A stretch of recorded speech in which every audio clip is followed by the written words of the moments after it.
That was one by U2, by the way. Intro to this video. So what is it like being a paranormal sensitive? First things first, a nice cold one. Now, a paranormal sensitive is you are sensitive to the paranormal. And I didn't know that I was a paranormal sensitive since years ago, since I teamed up and met up with my good mate Paul. And funny enough, one of his videos, he came up on one of my subscription feeds, and it was an old video on that analysis of Hawkins Cemetery. Oh, Hawkins Cemetery! Oh, and yes, Paul, if you're watching this, I actually phoned him up. I swore that I would never return. I've gone to Hawkins Cemetery a few times, and I swore that's it, never again. And I had a mad. You do have mad moments, don't you? And I phoned him up and said, let's do a paranormal. Let's do a G&P paranormal. Graham and Paul G&P paranormal investigation. Oh, and I never felt so bad. And like Paul, I watched the analysis, and he was saying usually people go cold, but I don't. When I walk into that place, it's like as if I'm in Spain. It's like as if the sun is beating down. It's like it's at 100 degrees. I start sweating. I start heating up, and my heart rate goes. And the last paranormal experience, I literally thought I was going to throw up. I felt sick, physically sick. And then as soon as I walk away or out to the place, it just goes, it just clears. But yeah, and he introduced me, he visualizes and watches and notices things and stuff like that. And he said to me, oh, this, like I say, it's going back years now. You're a sensitive. And I says, sensitive? I'm not sensitive. I don't give a damn.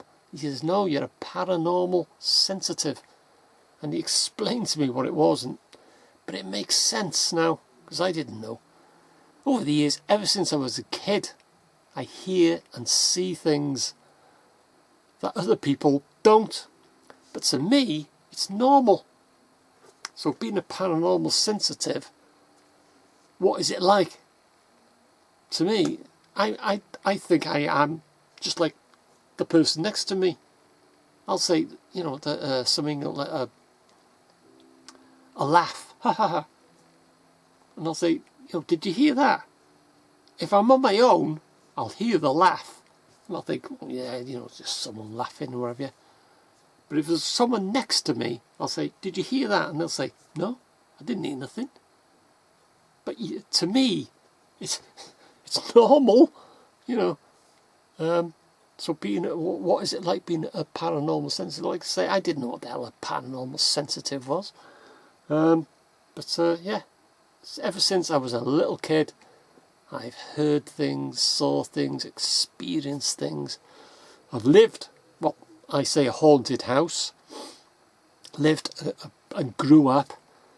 Love Lane Garage in Denby is a haunted house. It was only me that heard and saw things.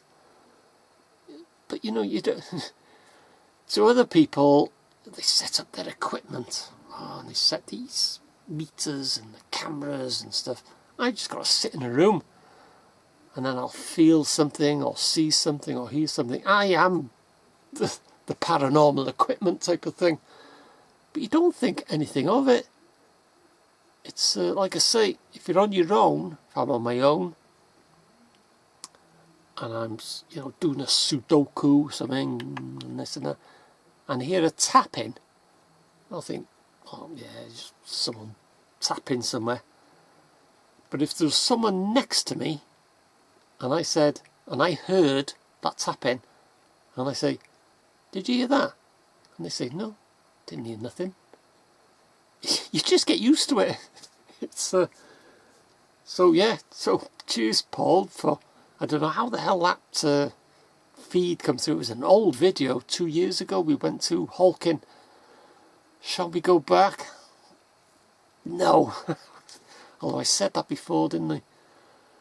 Oh, and I felt so ill physically. I said to Paul, I said, I'm going to throw up any minute now. Oh, it's a horrible place, that Holkin Cemetery. It's totally different to other experiences. Like I say, ghost hunters, they go to a location. Oh, they look it up. Oh, this is supposed to be haunted. We'll go there and set up all our equipment. I don't need to do that. I just go there. I am myself. I'll just stand there. I'll either feel hot, cold. I'll hear things. I'll see things. To me, it's just, oh yeah. And like, yeah, the good example was the North Wales Hospital, the NWH, the mental. It was the canteen. Paul was trying to think. It was at night. He set these two infrared. He's got all the equipment Paul has. And he set these two. I didn't have nothing. All I had was a camera and a torch. And he set these two things, and like there's a beam. And if something crosses it, they go beep, beep, beep, beep, or they bleep or something like that. And I was having a good conversation with the... I says, right, if you can walk towards me now and cross this beam to make we're testing it out, and next minute, beep, beep, beep, beep, they went off. I says, oh, cheers, thanks for that, you know. I was quite at home. You know, I tell you what you can do, if you could just walk back, just to double check it, you know, just to make sure, next minute, beep, beep, beep, beep. And Paul, he was like this, he was shaking, he forgot to put his camera on and this and that. It was good. Oh, cheers, thanks for that.